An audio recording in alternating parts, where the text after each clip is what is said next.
stuff, so it should be fine. Yeah, hello. Yeah, today I am going to share with you like Starshine process. Yeah, I mean, I don't know whether this will kind of repeat or like same as the next week's one, but 2 weeks later one. But I would like to share with you like my process about how I get to here. Okay, so let me share with you my deck. Yeah. Okay, cool. Mm, mm.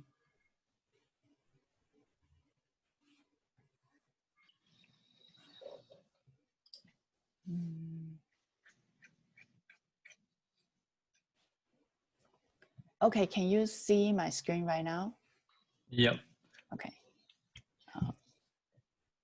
Starshine. Yeah, Cool. it's a game. It's a game concept.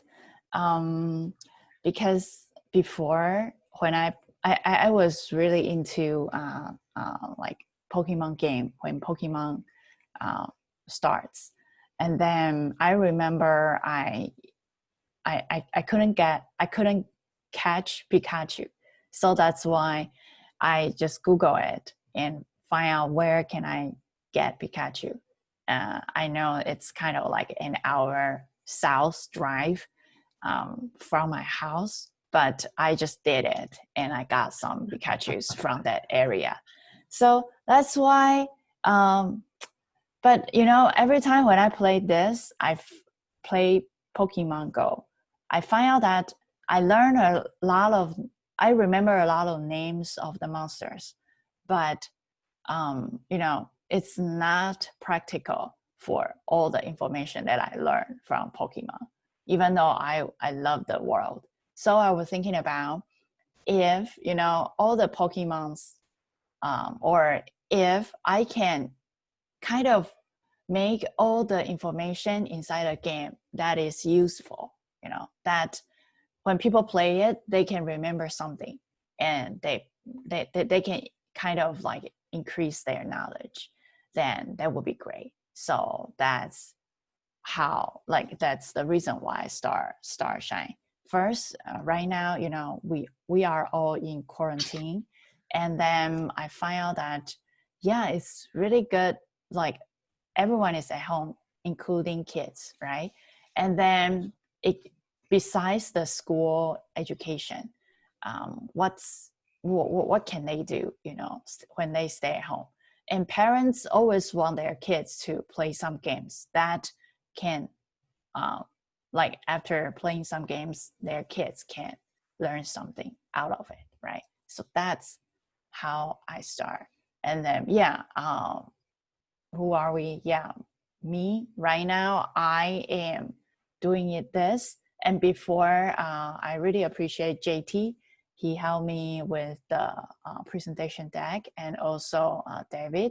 He helped me kind of like we kind of talk about some concept about it. And right now I am more like working game mechanics and learning. I hire another game developers. So so two of us kind of like every week I kind of show him my work and he gave me some feedback. So that's kind of the way that currently the project is. And then this is me. I had like 11 years of experience, and I also organized this community. Right now, I think we have 400 members. So I think I probably will make it 4. Okay, so yeah, so before I also self-taught Unity development, and I launched the first 1.0 version of Starshine. It's AR space game in iOS store. So pretty much you can go there. You just type Starshine and space or something, and AR space game. You can get the app. And then yeah, I've been working on my design studio for 4 years, even though it was more like myself. But right now we expand. We have 3 more designers. So yeah, and then I also got kind of picked as one of the NASA social media influencer. So I got a chance to visit or to watch one of the NASA launch event in live. So because of that event, I really want to do something for space. That's how I start Starshine AR space game. Yeah, and then after the AR space game, this one is the 2.0. I want to make it even interesting and integrate with education. So yeah. And then right now, the current problem is that middle and high school students have learned science through lectures, textbooks, or controlled classroom experiments. But it's not necessary to prepare students to thrive in the field, which means everything is so boring and people don't want to,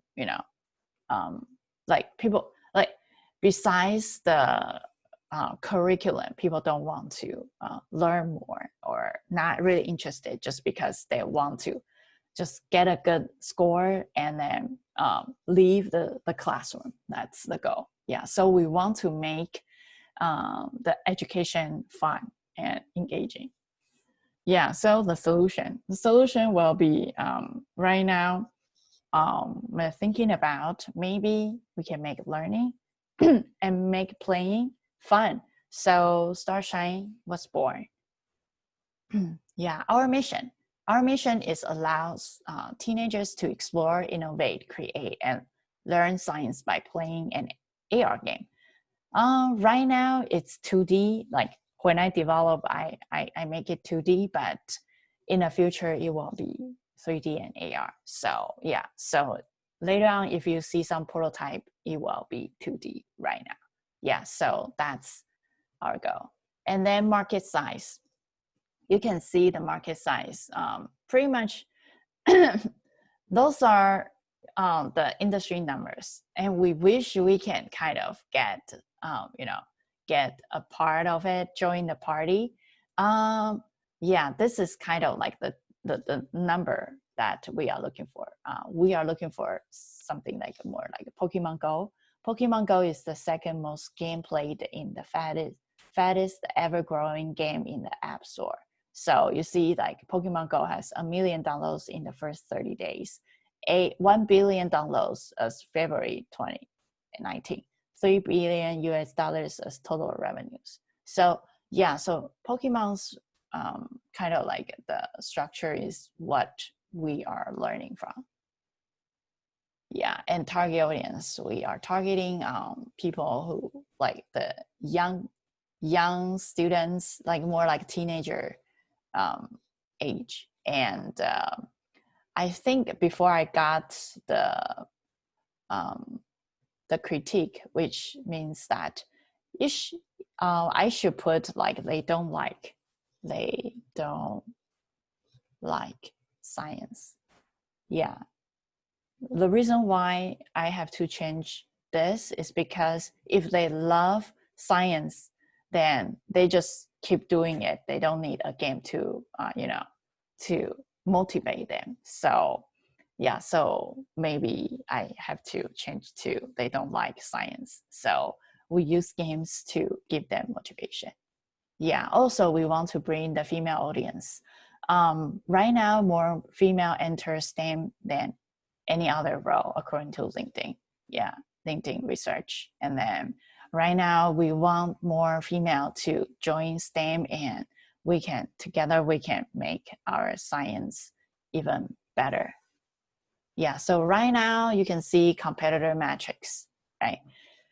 As for competitor metrics, we are looking at, like the different metrics. We want it to be both highly entertainment and highly educational. So this is Starshine.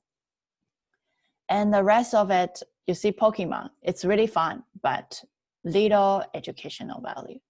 And Kerbal Space. Kerbal Space, if you have ever played it, you know that Kerbal Space is like you need to master in space in order to play this game. So it's for like super smart kid, like Elon Musk's sons, like someone who knows a lot of like hard knowledge in order to play this game. So I would say the educational value is really high, but the entertainment value is really low because I need to watch like a few YouTube tutorials in order to know how to launch my rocket, to the space. So yeah, so it's kind of pretty hard. And in between, I would say Minecraft and No Man's Sky is when I play No Man's Sky, I see like, oh, there are a lot of chemistry knowledge, and I really like it. So yeah, and then yeah, competitor analysis. We are looking at like some big features for those competitor analysis. For example, like free to user, right? And then customization, social aspects, educational, entertaining. We want to do this because we want to do the freemium so kids or people can start playing it. If they want to upgrade it or upgrade the equipment, they could do it in in-app purchase. So yeah, so those are kind of like the feature, and this is us compared to our competitors. Yeah, revenue models, we were thinking about in-app purchase, reoccurring, maybe subscription, and long-term maybe partnership. Yeah, and financial projection. Yeah, those are kind of the dream model. Right now, it's pretty much me working on it, and then I hire another developer as my mentor, and we work on it. Yeah, so those numbers were just a dream, and we haven't hit any of them, but I'm still keep working on it. Okay, so if we can pitch to, investors, then we want to raise probably for 500K. Yeah, so the majority will be the app development and then marketing and then others. Okay, so this is milestone. I know like in 2020 POC, we did like, we finished pitch deck, game demo, yes, little bit. And later on, we kind of changed a lot. And yeah, I think those we pretty much finished. And MVP, the minimum viable product, we want to launch probably next March. And since I'm going back to Taiwan, so I think the date will be a little postponed, but we wish that we can kind of launch our first MVP product next year. And then later on, we want to do the Kickstarter and crowdfunding campaign. Yeah, so those are kind of the previous project that I did for NASA. Actually, I just work on some pamphlet, and then I share with the astronauts there, and then also their social media market managers in NASA, and they love it. They just say they love it, but I don't know whether they want more. So those are just kind of like the stuff that I work for them. Yeah, and then when I share it, I got a lot of views on LinkedIn, and then some of them from, I think, TikTok. Yeah, I got a lot of views from TikTok as well. So work in progress. This is just the first one. Right now, this is the first iteration, and later on, I change a lot. Yeah, so yeah, kind of. I use I would say I use Sketch and InVision and doing some wireframe prototype, but we change a lot because this scope of work is too big. If we want to kind of create something and then testing out this, my friend told me that probably takes me 4 years to develop. So yeah, so later on, if you see this, you will know that we are going to a different direction, and that direction is more easier for me to develop. Yeah, and those are more like concept. Yeah, okay. So yeah, those are kind of like the first iteration, but later on we find out there are a lot of difficulties for it because NaCl is because those are one module, so you can do that. But what if H2O? You probably need two H. You need two hydrogen, H2O, and one oxygen. So the way of doing this is fun, but it might be a little confusing. And as for cold part, it might be a little hard. Yeah, so those are kind of like my previous deck. And let me share with you right now. I'm working on this one. Yeah, so after doing that, I hire another developer and he wants me to kind of start with the GDD game design document. For example, like, okay, so what's your summary? My goal is to make, integrate with game and education. So the core mechanic, because I'm good in 2D rather than 3D, so I do 2D. So those are kind of the style that I want to go. Yeah. And then you can see like I break it down into like 1 to 2 minutes demo.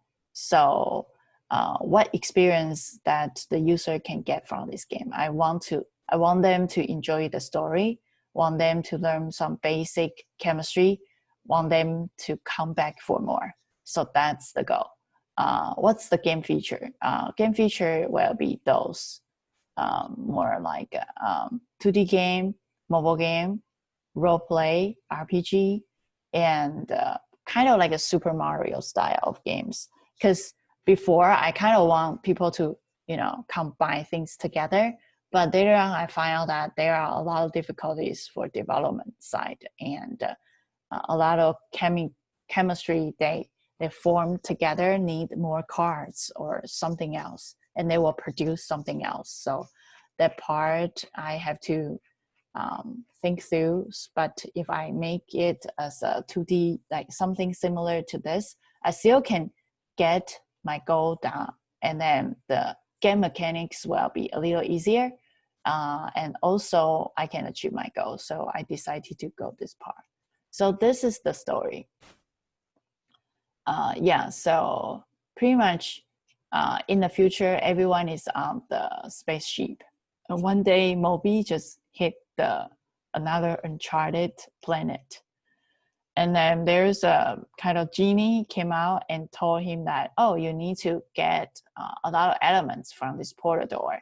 If you can get those elements, you can kind of fix your spaceship and go back to your school or go back to your class or something.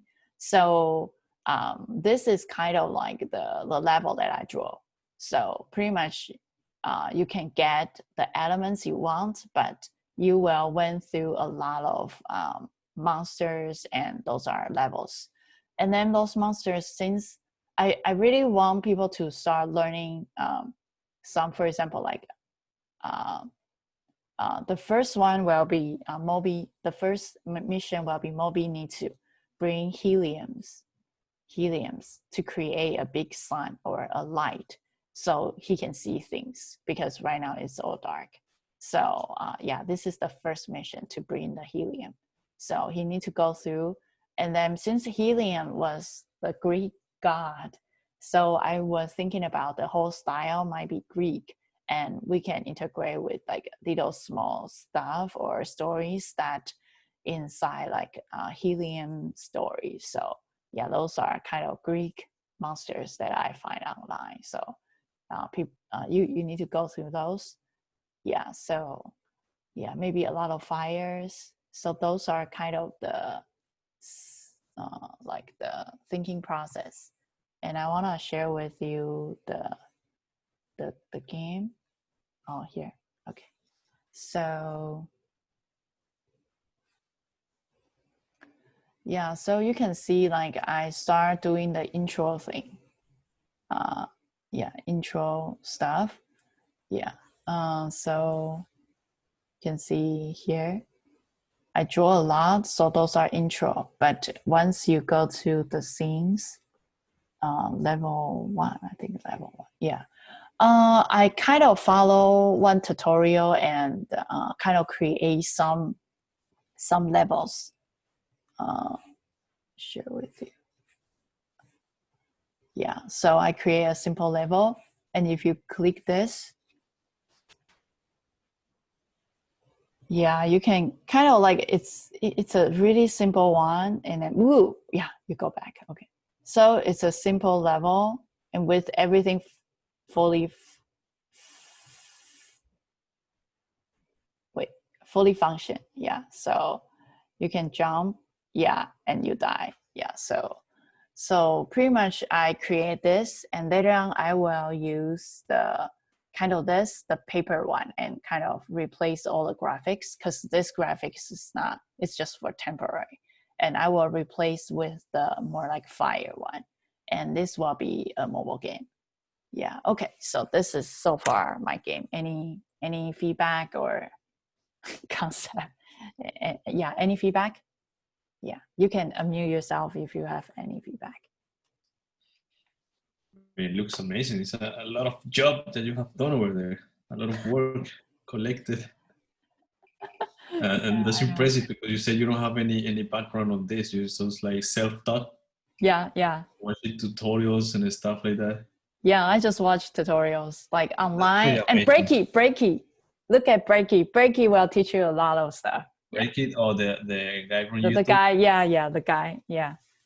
That's pretty cool. That's pretty cool. A lot of time. Yeah, I can tell. yeah, right. Like the thinkings, also the stories, and I know like it's really far from the beginning that I thought. You see, like the car, but I think that one was extremely complicated, and I don't know whether kids want to, kind of do that. And this one is more like storytelling, and you can collect elements. So this one is less. You don't need to memorize a lot of stuff, and this one is more like fun. Yeah, I don't know. Yeah, what do you think? Just like getting through the obstacles. No, I believe it's a really cool idea. Like the mixing of the game and the teaching some chemicals, chemistry and history as well. Like some say like Greek history and stuff like that. It's pretty cool. Yeah, I like it a lot. I just don't see myself doing this kind of stuff. It's like really. you have to be like very like, I don't know if I have the time to begin with to do all this kind of stuff. You have to create like characters and create history, the story about it, and all the graphics. Yeah, Plus learning. Yeah, it's not easy. I mean, as for graphic, right now I am using pencil and pen and draw on my. I had a book, you see, like all full of like sketches. I did like I would say 1 hour per day. It's just like before I go to sleep. Yeah, so that's how I kind of squeeze a little bit time. And later I would say I am probably the best. I am not the best 2D illustrator, so I probably will hire I don't know, people in Fiverr or somewhere, and kind of help me to do the character design or some other stuff. So make this kind of like I would say looks much better, and then and then we can launch it and see how it goes. That's cool. I'm just downloading the Starshine. There is another one that is the Starshine AR game space. Yeah. That's not yours, right? That's mine. That's yours too. Yeah. That's I spent 6 months and create that one. Let me share with you that one. Yeah. And then I got some feedback. The feedback usually is that, it's cool, but after I play it, I don't want to play it again because I've already know what's going on. Yeah, this one is the one that Kuan Yu is my legal name. So you have 2 of them. Yeah, this is the other first one is Starships. Yeah, another one will be more like a real game. This one is more like simulation, SpaceX simulation. I kind of use like the event. SpaceX is going to send Bob and Doug to ISS, International Space Station.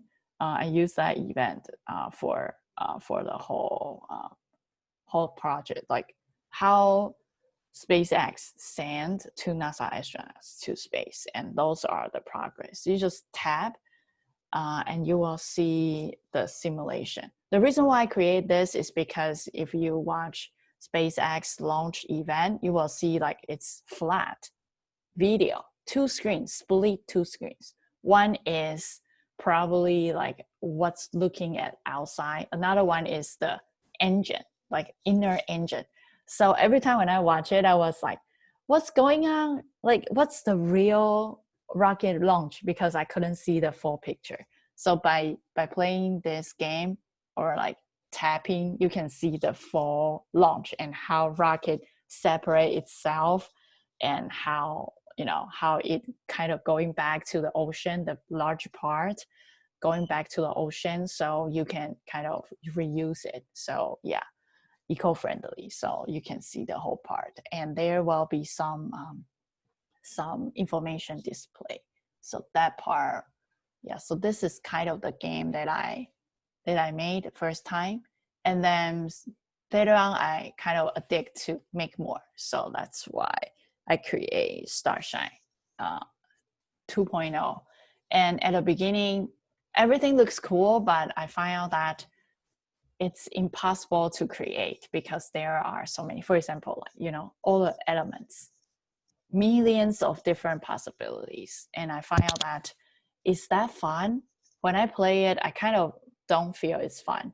But when I go back to 2D and start with the core, even though like the 2D game looks much simpler, right? It's not fancy, but I feel that, yeah, I can make a better story since the elements is easier, right? Easier to control. And then people knows how to play. It's easier for them to play. It's exciting. And you also can put a lot of elements, historic stuff inside the storyline, so people can still learn. So I think maybe after discussing with my mentor developers, I think the second one will be more approachable for kids. Yeah. It's pretty cool. Yeah, cool. Yeah. Anyone want to show? Or we can just chat. I don't know. Or you want to ask something? I don't know. Anything? Not really, not like open to the public. Oh, I see.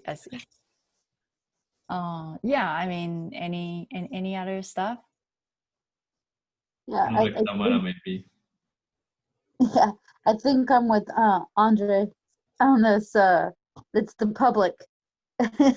Oh, yeah, that's so true though. Yeah, I It's not mean, received. Yeah. But as commenting on the tremendous work that you put into Starshine, I have to commend you. It's very inspiring. The time devotion that you put into it, and you're absolutely right. You can't. There's a very specific reason why we can't watch the launches and the returns, but but it would be good for children to get inspired and know more, and to be able to actually see the process in a safe way.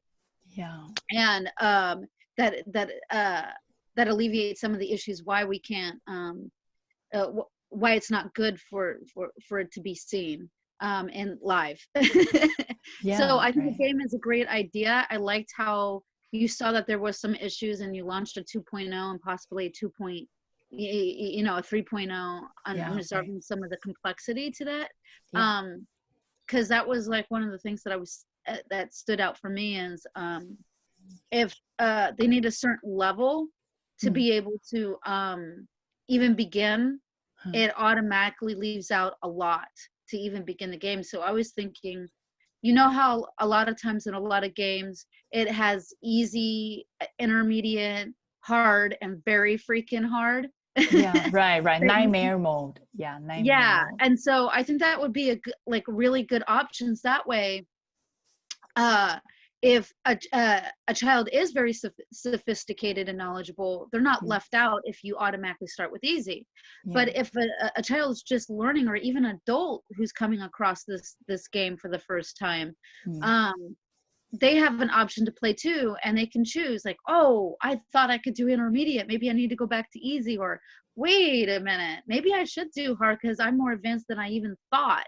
And they have that, like, just the choice options to start playing with it, where to begin. And I think they'll learn a lot about themselves when they do that. And then, I don't know, just like an option of an idea of viewpoints, of where do you want your POV to be, to give the gamer like a choice to be like, do you want to be inside with the astronauts, or do you want to be or do you want to go on this journey from the ground, and you're watching the astronauts go up? Are you going to be one like when they go inside, do they get to play with the instruments and see what the instruments do?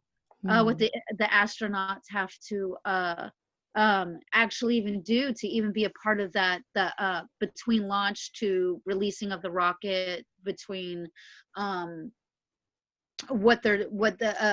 part of their journey to the ISS. There's certain checklists that they have to continuously do. Do they want to play? So does the gamer want to play with the checklist? I don't know if that's already in the game or not. I think I put a few, because I went to NASA's website and find out like what astronauts can do. I find out they grow some veggies there, right? And then I find out they kind of put some people's human cells in space and kind of do some research for the Earth scientists, because Earth scientists might want to see like how human react to the space. So those kind of like experimental stuff, and also spacewalk. That'd be good. And then I'm sure you probably did this as well, is there's as they're getting their suits on, and everything that they have to do for all the engineers have to do to make sure that everything is coming up. So like to be able to choose like maybe what astronaut they're going to be, and what they're like, even, are you shorter, are you smaller, how's your suit going to fit, because now they're pre-done according to the person. They customize. Every space suit is customized. So I don't know if you already have it in there to where the gamer can customize their suit with their astronaut avatar. That's more like 1.0. The 1.01, I would say, less about a game. Like game, I would say it's point, leaderboard, and then more like badges, right? Point, leaderboard, and badges. Point, leaderboard, and then more like keep coming back, and the actual game system. And this one, I would say it's a simulation, right? It's more like you tap, you see the whole process, but everything is in AR. I pretty much record it and take photos on Santa Monica Beach. It's just like 3 streets away from my home. No, so, I know. I'm there a lot, and trust me, there's a lot of launching going. It's a fascinating view from that. So that's why I think it's cool to see a rocket launch in front of you in your room, rather you have to But I still think that in this game, the reason why I kind of want to do more like real game system or gamification system is that I want people to keep coming back. When my friend played this game, he just told me that, hey, Dom, I know what's going on and I will never play it again. So I'm going to delete this game. I feel like, is there any way like similar to, that there's an ecosystem. So once a business becomes an ecosystem, it makes money, and then people keep coming back, then I can keep working on it and make it better because it's a healthy system. So that's why this is definitely like a fan project, right? I finish it and it's there, it's done. But for me, what I want to do is that maybe I can create an actual game, and every time can put a little bit. And since 2D, I think I know a lot of 3D masters, they can do like the super small size for 3D model inside mobile. But for me, I just do like, more like 2D, and then, yeah. So that's what I'm thinking. I want to create an ecosystem for the 2.0 one. No, I think that's really smart. I'm doing the kind of the same thing where I'm starting off a very simple thing, and then if people are paying into it and people are liking it, I will add it. In fact, I put that on the website. What what uh what I plan to do with it, like what the company wants to do with it, and then I have a section to leave it open to get feedback.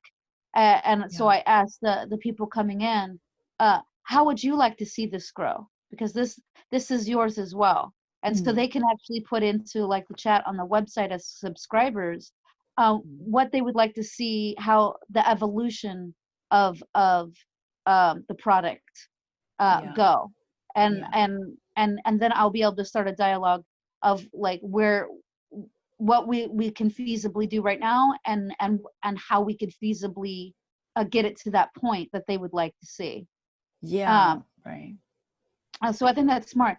I liked your idea also about the because you're talking about the Pokemon Go, because I started envisioning, because children don't really know a whole lot about stars, or they're not really encouraged right now to be curious about the world around them. Which is sad, I think. So it might be kind of interesting, the two things with like space and then also the regeneration of soil, because it's our CO, the CO2 is pretty heavy, the oxygen levels are pretty down, phosphorus is not really regrowing, but there is a way to actually farm and regrow the soil. They're doing this a little bit in China, and they're doing it a little bit in the United States, to where it actually has been in a very short amount of time regrowing back the greenery around the land, and it's changing it's depleting the CO2.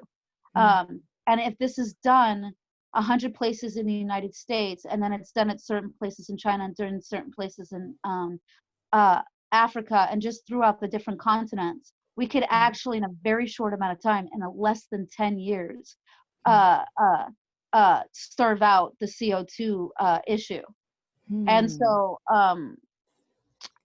so that's a really interesting thing that people aren't really aware of, and it's actually a matter of, it's like a game that farmers are actually able to do, to where how they move the cattle, what patches that they choose for them, so that they don't completely eat up the green and they don't completely expel.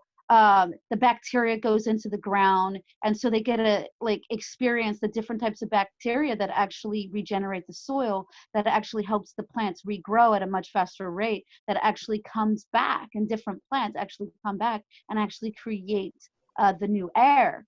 And so that might be a chance for the children to actually start playing, what is my wiggly bacteria doing, and which one am I going to choose? How am I going to move this cattle? And so they and how will that affect the atmosphere, that actually, and how can I see that from space? And so, or like even trash collection, because we're a very trashy planet. If you look out from the perspective of the ISS, we're just swimming with trash all over Earth. And even outside of Earth, it's still a lot of space trash.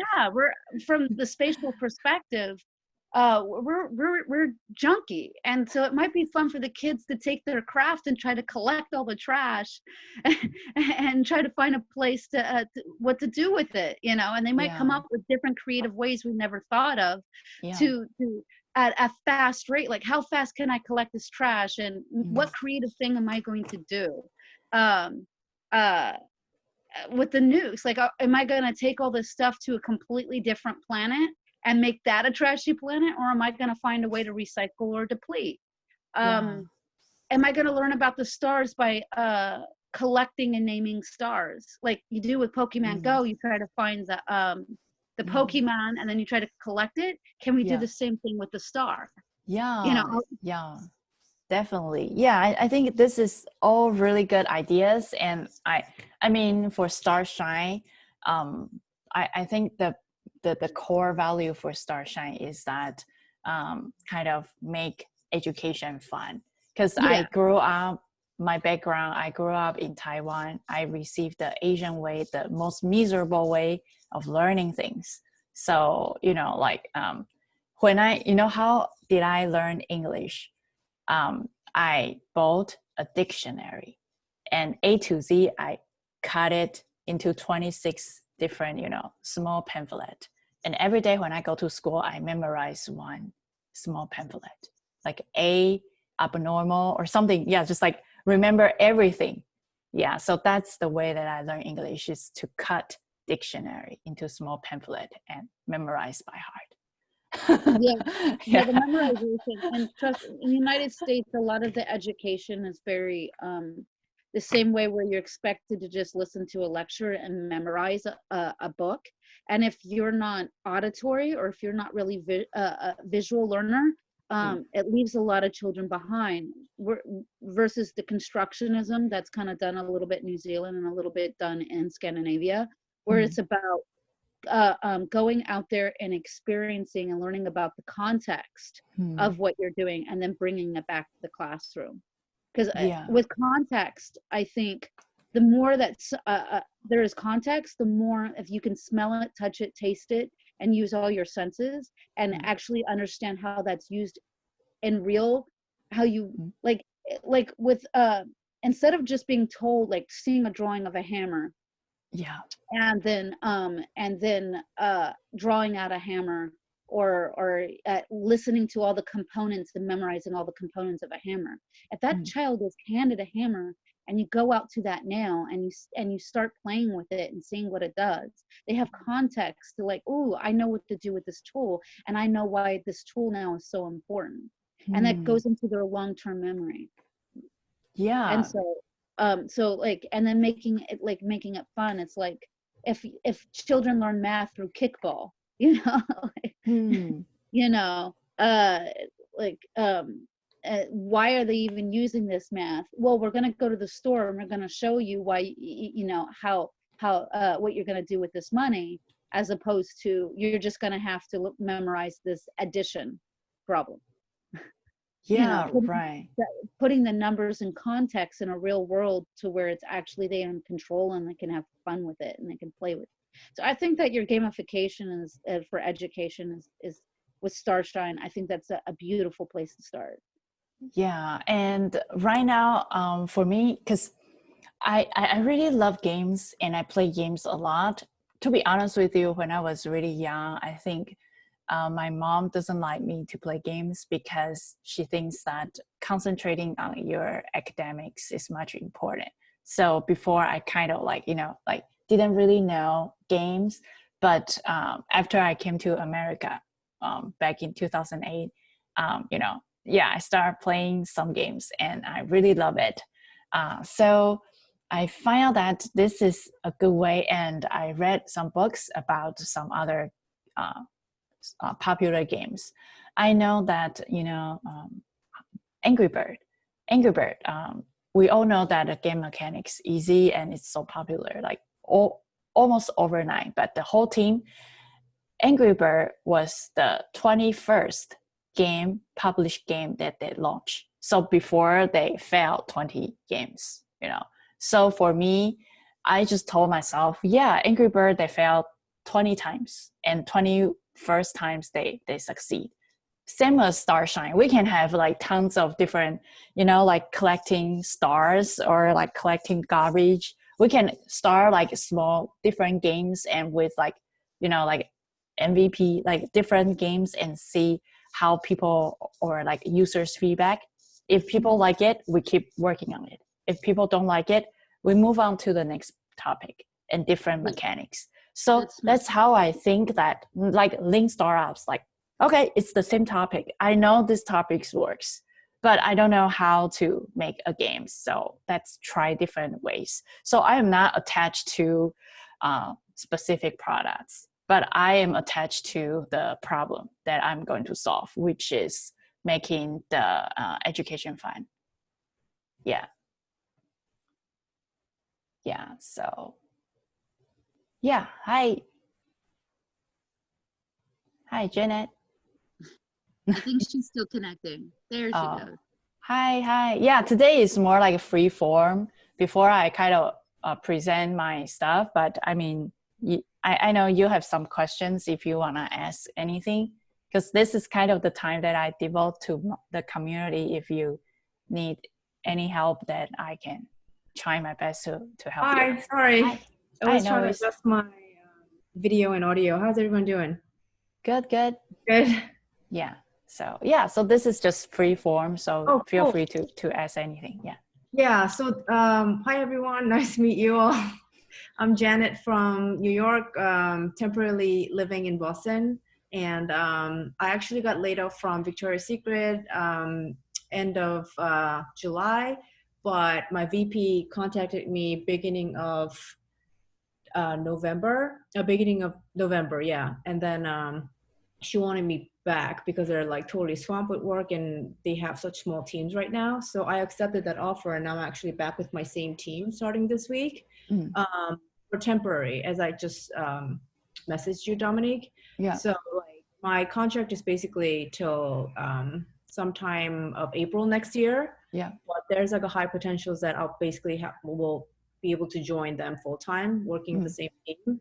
So I'm still working as a textile print designer. That's my expertise, and I've been doing that for like close to 20 years now. Oh wow.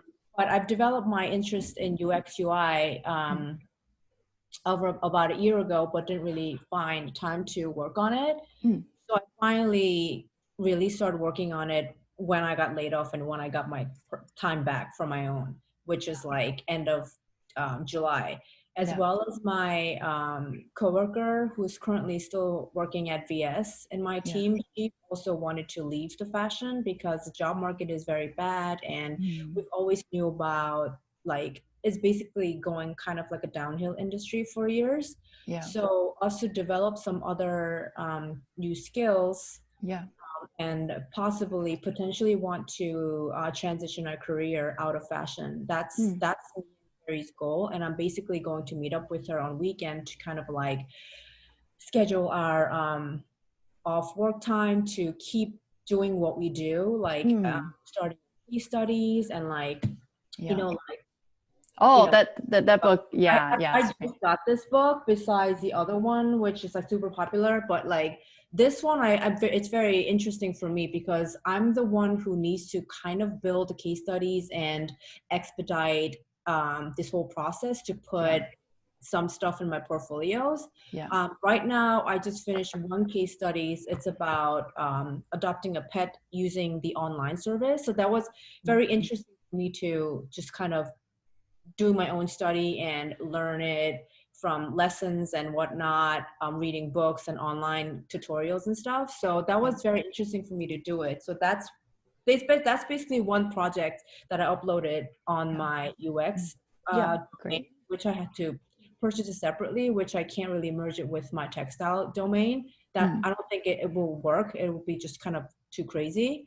So as I'm doing kind of that on the side, and I'm now kind of back on working full-time schedule, me and my coworker are pushing ourselves to keep doing what we do. And then hopefully, I mean, her goal is like, she wants to start applying jobs possibly next June. I think it could be a little tough in terms of time-wise, but it's doable if you really push yourself hard. And then you get into a dilemma of us working in a professional field different than UX, obviously, for a long time. How do you like? What is your? I just want to pick everyone's brain to just kind of like think about. Obviously, you can't just walk out and quit your full-time job because you need to support yourself. Like everyone has different obligations, like supporting families, like you need money and stuff. So I certainly don't want to quit full-time job without having some sort of solutions on UX field. And I just can't having this hopeful thinking of like, oh, I'll probably land on something on UX. It's just not going to work, especially during COVID and people just losing jobs left and right. So just kind of want to pick your brains and see any thoughts you have for someone like me and my coworker on want to transition in a completely different field of design, have like 15 plus 20 whatever experience. What do you think of like I guess any idea would help me. Like after let's say I develop 2 more case studies and I kind of want to like send out resumes and like want to test myself, who's interested in looking at who's actually interested in me looking at my work and want to have a conversation with me, and who wants to actually give me opportunities to give me any type of gigs or small projects so I can build relationship and I guess build work and stuff to sort of like stepping into guys field right now. I know working full-time Monday to Friday and try to find some sort of small gigs on UX is kind of tough. I heard. Any thoughts on that? Just like I just want to like talk it through, and thanks so much for inviting me into the room. This is really, really helpful. And I want to remind you, this is recorded event. Is that okay? Okay, like, yeah. Record. It's fine. Okay. I don't mind.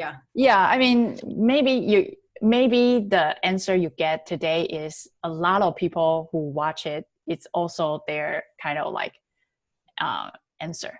So I mean, I think recorded is great because we can kind of share our experience.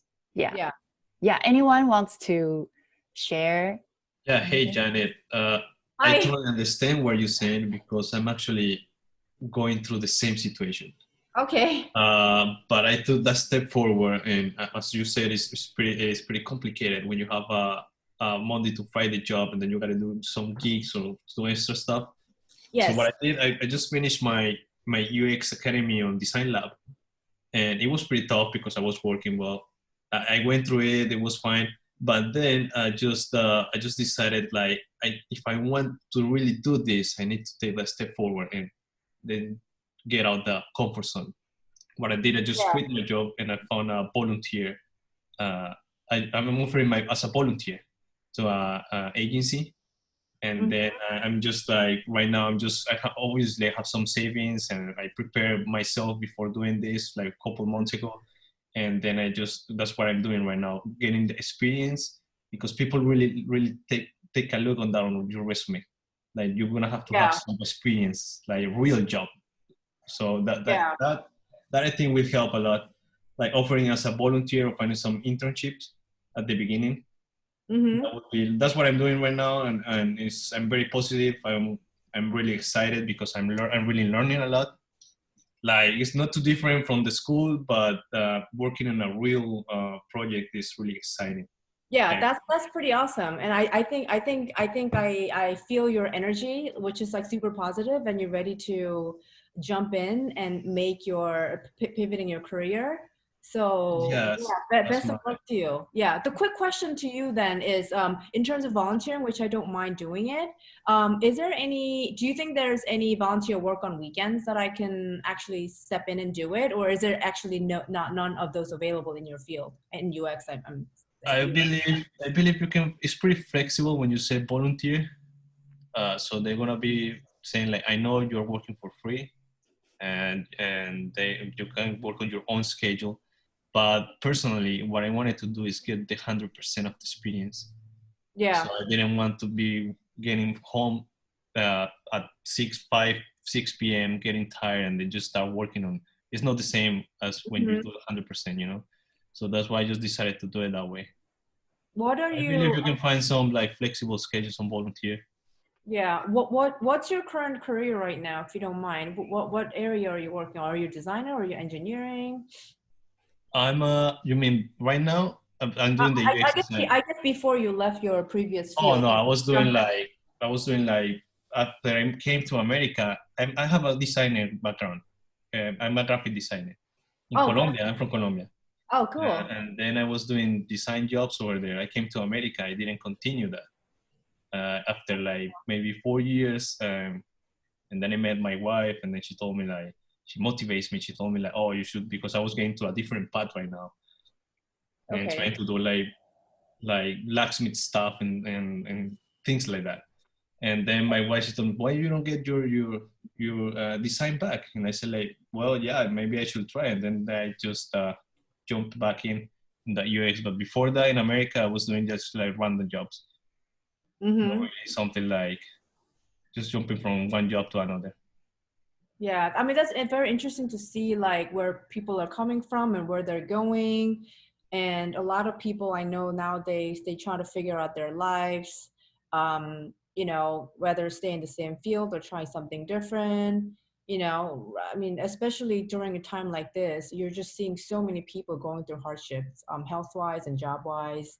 And it's very tough to see, you know, some of your friends, acquaintances that are passing away due to virus. And you know, obviously I've lost a job for the first time, and very thankful that I actually got back with my team, even though it's temp right now. It's just like you kind of see your life perspective very differently now, you know, like your priorities are quite different than like, you know, even a year ago or 2 years ago, you know.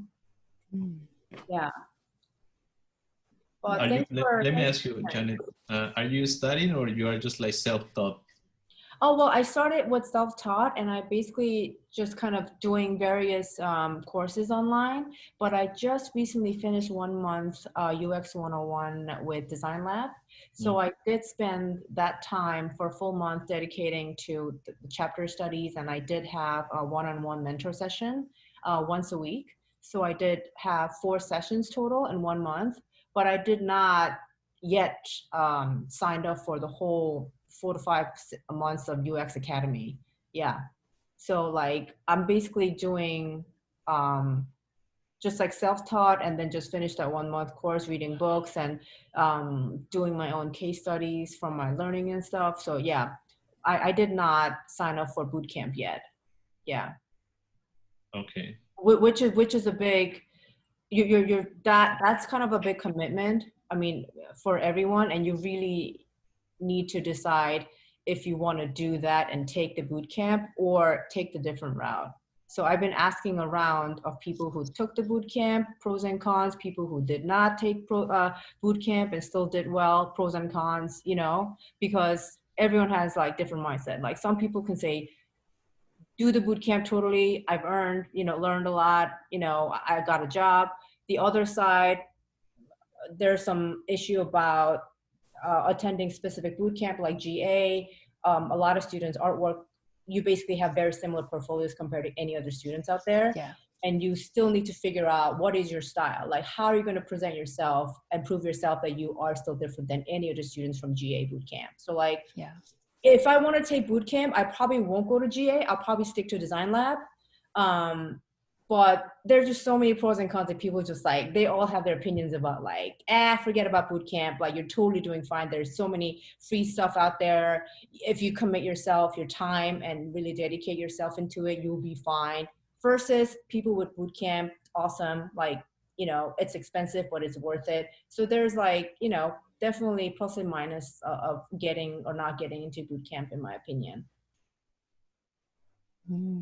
I see. Yeah.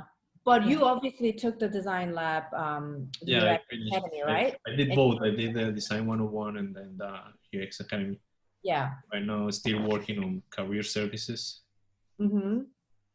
So yeah, just graduated last month. Yeah, no, that's pretty awesome that you are taking your time to really push yourself forward and completed that academy. Yeah. So proud of you. Did it.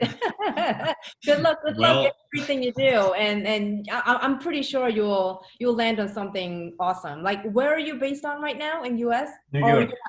New York. I'm from New York too. Yeah. Do you live in the city?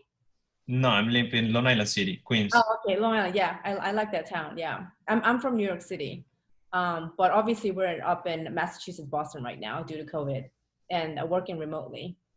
Okay, that sounds cool.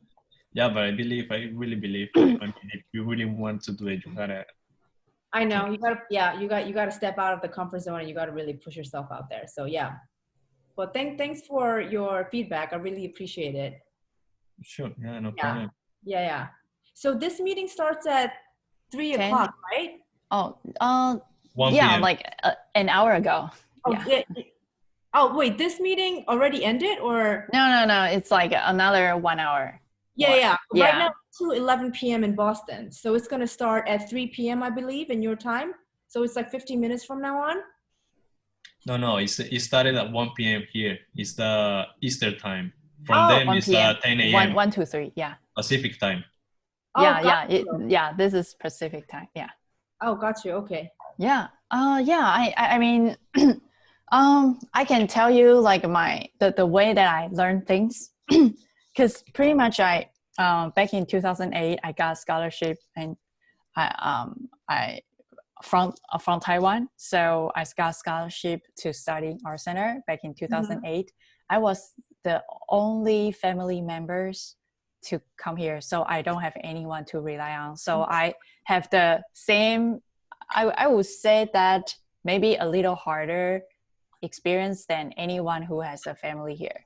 So pretty much I have to, like, if there's any transition or anything, I have to figure, like, all the financial stuff I have to figure out on my own.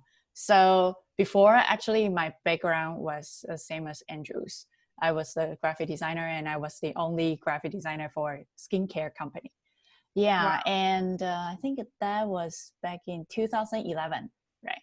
So I did web design. I did everything, like pamphlet, package design, even do like video shot. Whatever you think of, anything related to design, it's all my job. Wow. Yeah. So that was my job. And during that time, I kind of want to learn UX UI, but I was living in Irvine, which is probably 2 hours away from the current area that I live. Yeah, and I know there was a meetup called UX UI meetup or something in Santa Monica. Yeah, the place that I live right now, but before I live like 2 hours away. So what should I do? So pretty much, because I have the same kind of attitude like Andrew's, like if I want to do anything, I just do it.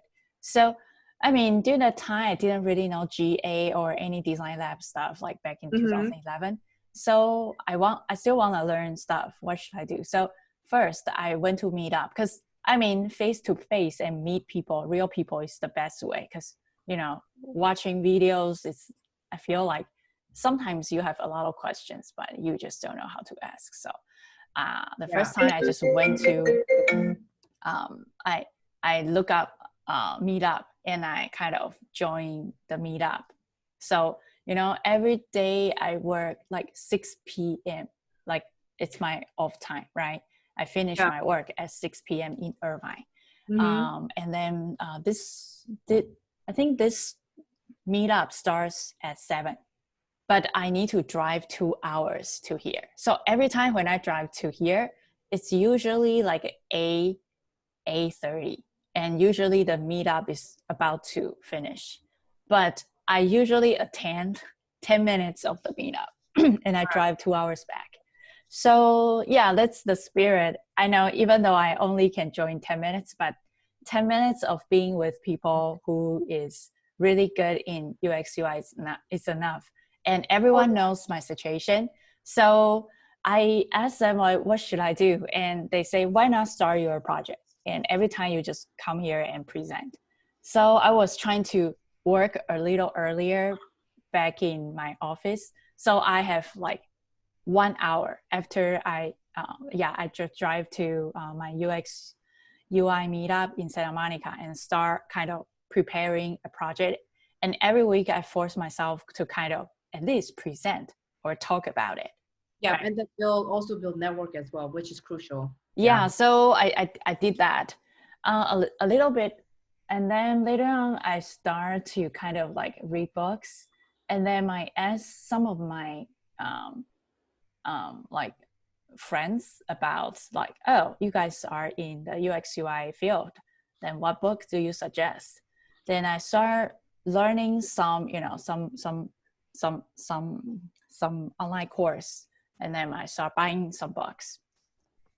And then later on, I joined, like 100 days design challenge, UI challenge, right? And I start posting.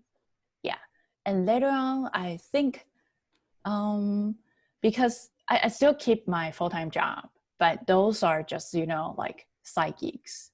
Right. If you really want something, you probably really need to do that. And I know for me, it's kind of like, you know, I need to squeeze my time, and but if you really want it, you can achieve it. And later on, I kind of get some, like, if, for example, if in the company, if there's any website app design, I always volunteer. Or I pitch to the CEO and say, we need an app redesign. Why? That's why. Yeah, like you see our competitor, and I tell them that, like trying to do some research and kind of volunteer. Right. Yeah, like in your company, because I mean, it's good. You work for them, and if you can work something related to UX UI, that's great. Yeah, Right. so that's my strategy. And later on, because I got a lot of UI, because I did like a UI challenge, right? And I accumulate a lot of screens. Right. Later on, I start to kind of think about like the project and challenge. And then, so I kind of put up some personal portfolio. I mean, I haven't really received any formal education. It's all from work, and then everything is fun. It's like, you need a website, I do it for you. Yeah, it's just like, yeah, so you can get experience like through work. So you can kind of start combining your work and UX UI. Yeah, and then you just volunteer do things. Right. Yeah. No, I'm totally willing to do volunteers and stuff. I'm really trying hard to build any physical like projects or work to present on my portfolios and stuff. But I guess I need to learn a bit more about graphic designs, because I'm not a graphic design person. I'm a textile design person. Yeah. I studied textile design of BFA. So it's different than what you guys studied and already know about graphic field. My background is still a little different than you guys. So I kind of wish that I went into graphic, you know. It's fine. It's fine. Everyone's path is different. It's all good. You know, I mean, we do use Adobe's and stuff, but like my programs right now is like completely textile driven, totally different programs, so, which is cool. But for me to develop a design field, eyes and hands and feels like that's still different, and that's what I need to also kind of study and tackle. Yeah. But sorry, I didn't mean to cut you off. Yeah, no worries. Yeah. So what I think, because right now you are in like I think Victoria's Secret, right? Yes, you are working for that, and as a temporary worker, right? Yeah. And is there any way you can kind of help them or like pitch them some UX UI stuff that you can do it, like so you can contribute to your company? And yeah, I mean, and you see Victoria's Secret put on your UX UI portfolio, that might be good. Maybe I could, maybe there's a way I can redesign our current website or app. That could be, that can be a conceptual. I mean, you pitch to your manager or someone who, you know, who can say yes, who has the right to say yes or no, or, you know, someone who is hired in the company. You pitch it. If it is fail, I mean, it's a conceptual design project for Victoria's Secret. It's a fan project, right? If it is success, it is a real project, right? Right. Yeah. So, and especially your background is that it's good to kind of help your current company to kind of brainstorm some stuff for your current company. I think that would be a really good way. And and then another one is that before I usually told my students that think about the 5 company that you want to work with, and then kind of tell them that, just like Andrew said, that, you kind of can help them to do something like related to UX UI. For example, like, what's your dream company in UX UI? Like, what's your top 5, for example, like, or top 3? If the company, the recruiter reach out to you, you will say yes. Or like, what ideal company you want to work. You probably need to do some research. And then reach out to their project manager, reach out to their recruiter, and said that you are passionate about UX UI design and you want to work on some projects. And then, you are still learning. And is there any like unpaid internship or volunteer opportunity. The reason why it's unpaid is because, for example, like they probably, like if their team is full with really amazing people and they don't need anyone else, then yeah, if you kind of want to say, oh, because every day I receive a lot of junk mails like, oh, I am I'm looking for a job. Do you take something? And I was like, oh, I don't need those people, you know, like, oh, do you need animator? But if you say, oh, I am interested in, you know, like volunteering, doing something, I really love your vision, really want to be part of it. And yeah, so people usually will say yes. So that's the easy way to get the ticket. Yeah, it's like using your free labors in order to, it's in exchange of experience. Once you get experience, yeah, I mean, there's a way, because for example, if I want to create a game and I just keep saying like, I want to work on games. If I don't work on games, I just keep saying, then you are just the way you are. Why not you just, yeah, I mean, rather than sit here and asking what to do, why not just do it, right? If you need experience, just do it. And maybe at the beginning it's unpaid, but in the future you will be paid. Why? Because you are more valuable. And it's very important information, which this also goes back to one of my questions that I've been asking people about doing free work. And it's kind of fascinating because I don't mind doing unpaid volunteer free work because I don't have experience yet on that field and I still need to learn and network.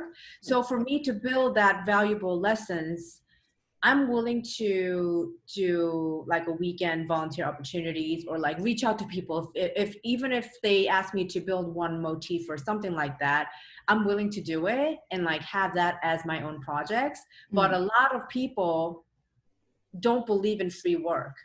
And they think companies still need to value your talent and respect you as a person and talent, then they still need to pay you even $1. They need to have a mentality of paying you some sort of compensation, even like a free loaf, I totally agree. 1 apple, 2 oranges, but that concept in mind, don't try to get free stuff out of people. But I totally understand your suggestion, Dominique, because I kind of have the same mentality. If you want to go get something, you kind of have to like suffer and do some little free work for people and then make that your own project. So like, everyone's kind of having a different opinions about, you know, working for free, but sometimes you have to kind of like, you know, take that route. And if you gain more at the end of the day, like if you gain some sort of projects or if you gain relationship with people, and that's huge value too. So it's just kind of like, you know, we can talk about this all day long because I've been picking too many people's brain about like careers and like, you know, free work, how to build network and stuff. So yeah, this whole thing is like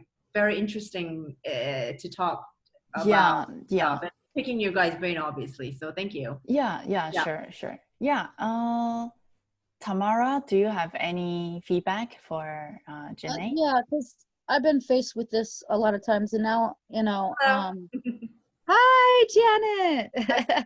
I'm sorry you can't see me right now. If no the record goes off. I like your the graphic-y, like overlapping ombre-ish pattern that you put up there. So I like it. It's a Helix Nebula. So I like it actually looks like my my eyes.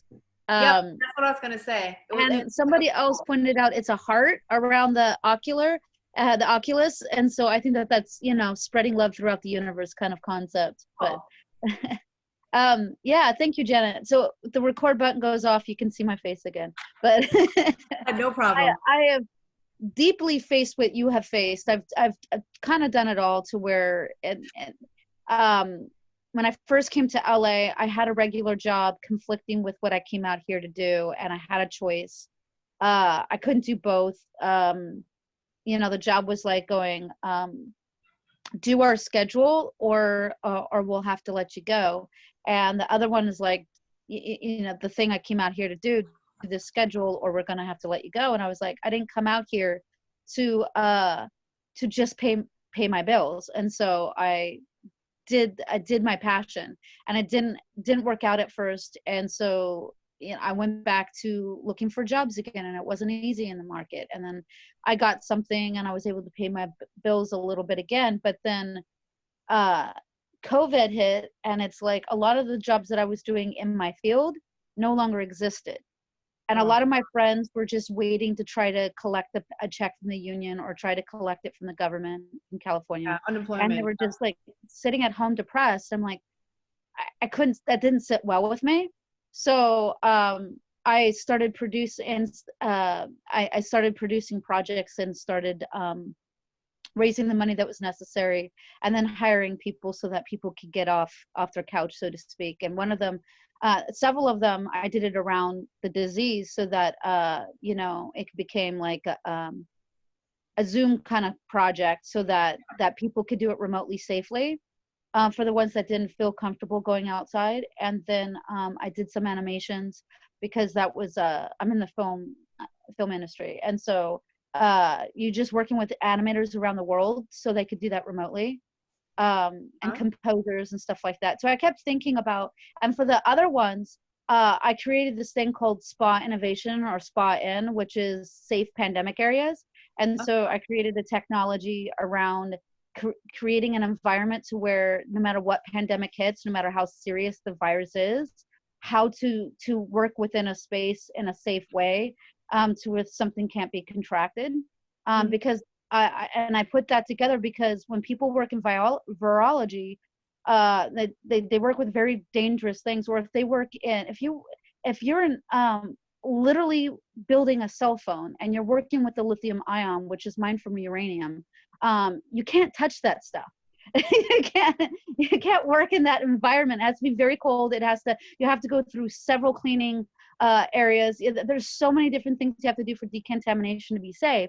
And I was like, well, how do we translate that to going to the grocery store or watching a concert or doing our daily lives? And so I was like, the stuff is already out there for us to be physically out there in a safe way if we adhere to the things that are already done with things that are working with things that are quite dangerous. Because something is dangerous is not a reason to not do. And so I just kind of, I set my film sets up the same way to be very safe, very follow the science, but also to where we can interact and not have to be held back. And so, and that's what I kind of do. I basically had to create the jobs because the jobs weren't out there. And that wasn't easy to do. And so some of the times, in order to be honest, is I would have to, you know, put my resume out there everywhere, even to jobs I didn't necessarily want. And then I had to do time management. So where I was paying the bills, I was paying my people, and then I was waiting for these other projects to come back and go back into my bank account. And I noticed that when I did it in small ways, I started very, very small with my passion. And then as it started generating more income, I could slowly drop the things that I didn't want to do and devote more time to the thing that I was meant to do. And then I allowed that to build. So that way I didn't have to be so scared. I don't have to worry about not being able to pay rent. I don't have to worry about, I didn't allow the desperation to feed the universe. I allowed the passion to come to feed the universe. But it had to do with, if you set a budget, I don't know what your budget is, and then come home every day and write down what your bills are, write down what you spent that day, write down what you still have to put out, and then and then find out what you can get rid of that you can devote into your passion, and then find out what you have to keep, and then write down your time management. How many hours are you spending on putting up? Because I noticed, like, at first I was like, it's exhausting going after jobs. But then I was like, okay, instead of trying to put out 5 resumes a day or 25 resumes a day, just do one once a day. And then I noticed that I had 7 out that week, and then I'm getting all these job offers, and then I'm just doing time management on what interviews to go to. And so if you know what you want to, you know where it's important to put your energy, you know what you can get rid of. So it's about knowing yourself and knowing your value, what you value.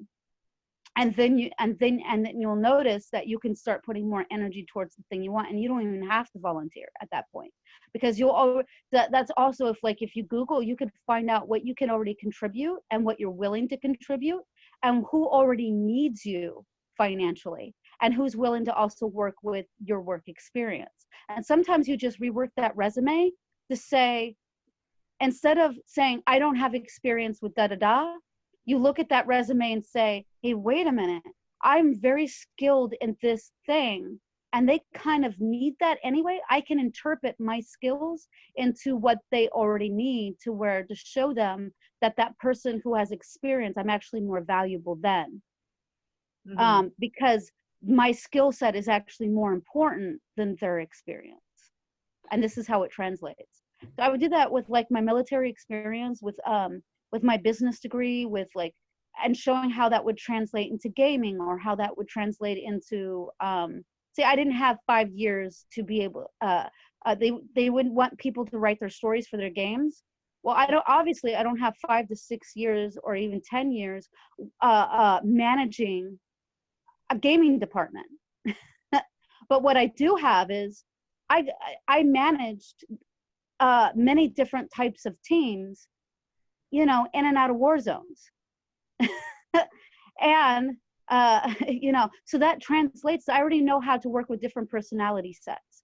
And I already understand, it's like, I'll explain how I understand the problems that you're going to have, and why a time management on getting a game to your customers on time, and what different things might have problems doing that. So I can communicate with somebody who with the engineers, as well as I can communicate with the investors that need something at a very specific time, and why that's not happening, why the gamers are not doing that level, and where the complication is in the program, where the bugs are having a problem in the program, and how to smooth that so the investors calm down and they can relax.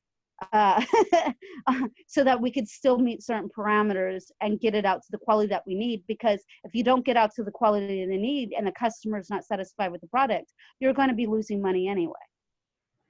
And and some people can't do that communication. They just freak out and be like, do it, get the level right, and walk away. And that's not very helpful to the engineer who's doing the best they can. And so it's just like that skill set actually ended up being more powerful than somebody who has worked as a gamer and for 10 years and now is in charge of that story, and they don't understand how to streamline that level and get it out on time. And so you have skills, you have a value that already exists that they need, that they don't know they need. So find out how that plugs in, and they're going to want to hire you above that person who has the experience they think they need. I don't know if that's helpful, but anyway, that's what I hope it is. You're mute, Janet. Yeah, I just muted myself. I just wanted you guys to have time to think and process. And if you have any questions. Thank you for sharing your personal experience, Tamara. I really appreciate it. I did hear the similar comment from this other person I had a phone conversation, just kind of asking her, and she's a friend of my other acquaintance, and he connected me to her. So she is a UX product design lead at New York Times right now. And it was very pleasant talk with her. And she also did mention about the value and the area that I come from. Use that expertise and put it in your work, and show them what was lacking, maybe on a print or textile field, or the visual aspects of a design, or whatever it may be. Use your talent to use your talent and build it in your work, and present it who you are, so they know where you come from and what you're trying to achieve, and actually stuff that you can present that show basically your backgrounds of what you've been doing for past 10+ years, So very similar yet very valuable comments that you're giving out. So thank you very much. You're welcome. And thank you. Yeah. Any feedback for Janet?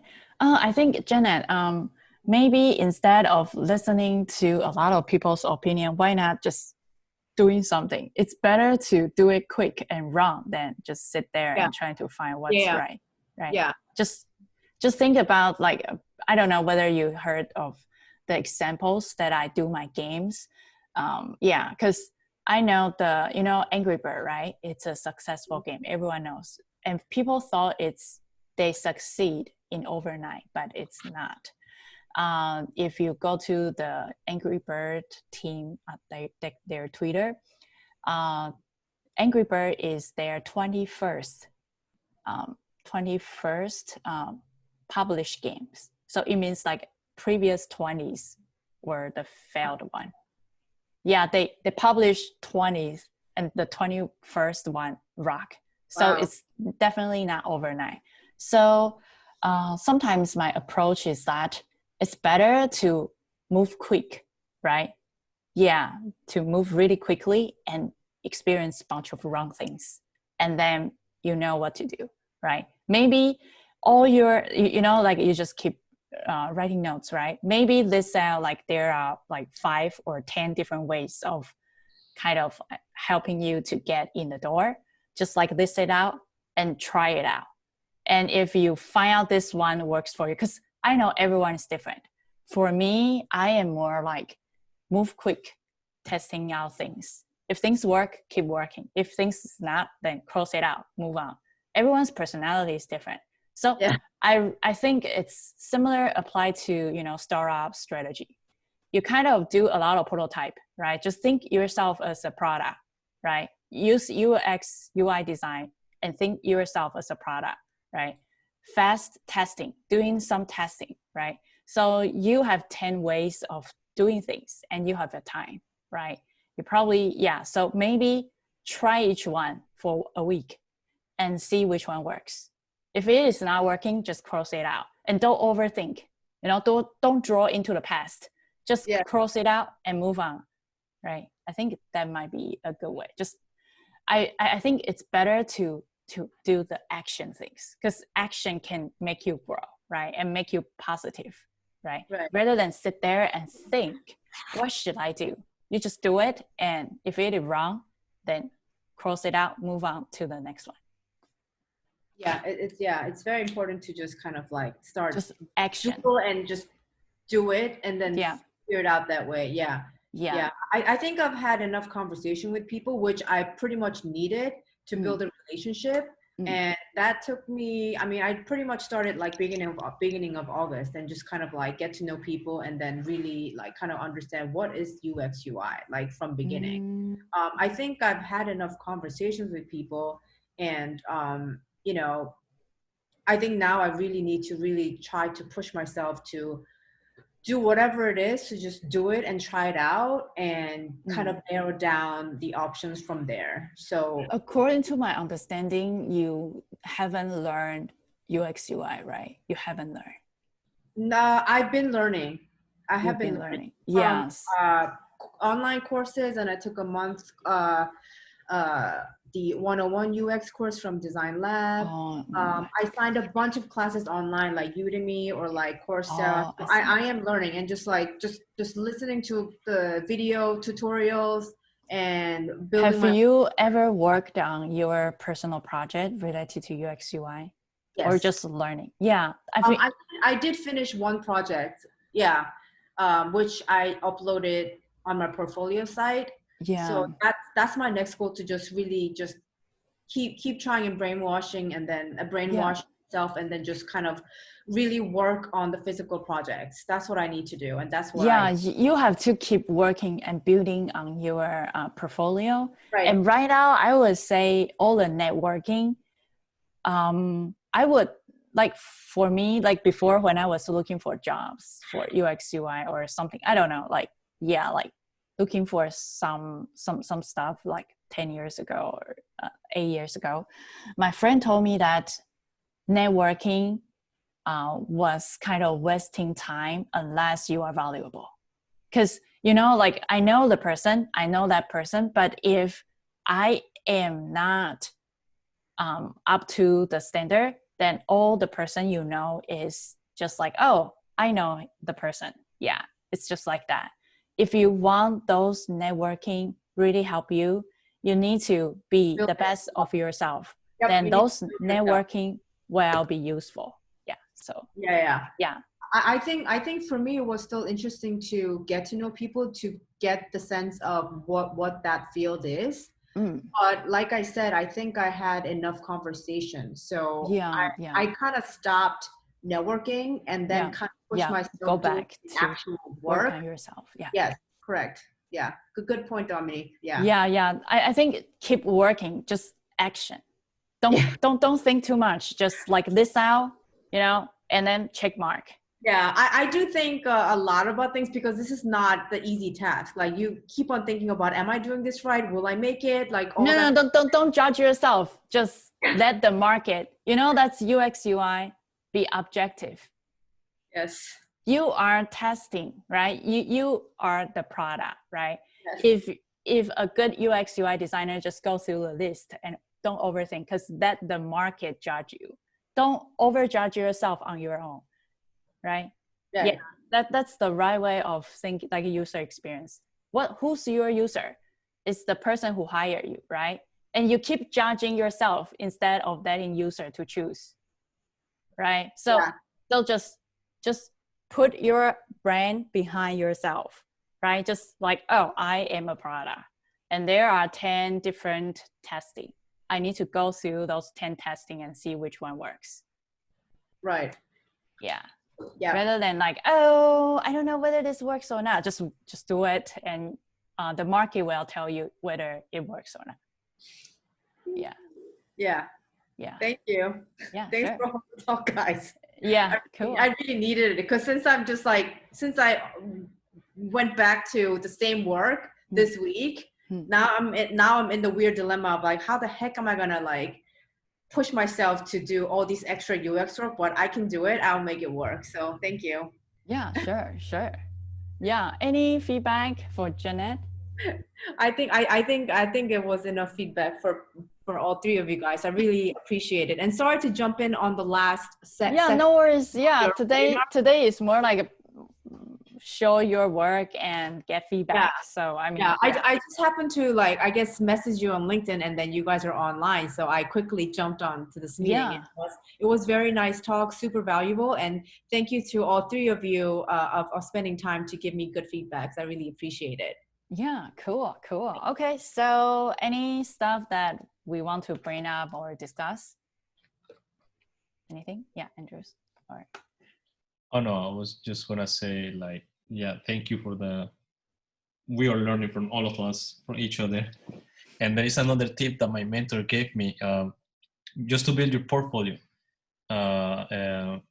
You see what I did, I went to let's say, this is my example, I went to a pet store that I checked on their website, and their website was like terrible. It was so bad on every way. So what I did is I just started, like, I just built the prototype on Figma and all the stuff that we use on UX. I did the whole US research, and then I built up the prototype, and I showed them, and they said, like, I might have a chance to build that website. They really liked it, and they just was gonna be thinking, like, about the money, because they don't have too much money and all this stuff. So I said, look, I'm willing to do it for free. If we want to go through, you're just gonna have to pay for all the fees that you gotta pay for having the website online, you know. And I was thinking to do it through Webflow. And also, if you check on Webflow, you can charge, because you have to pay monthly on Webflow. So Webflow billing them from you, and you can also, like, get some fee from them a little bit. So that's a good way also to approach, like, building your portfolio. Yeah. Any feedback? Okay, so today we wrap up today, and thank you everyone, and hopefully see you guys next time. Okay, bye-bye. Thank you so much for your time. Bye-bye. Yeah, bye-bye. Thank you. Thank you.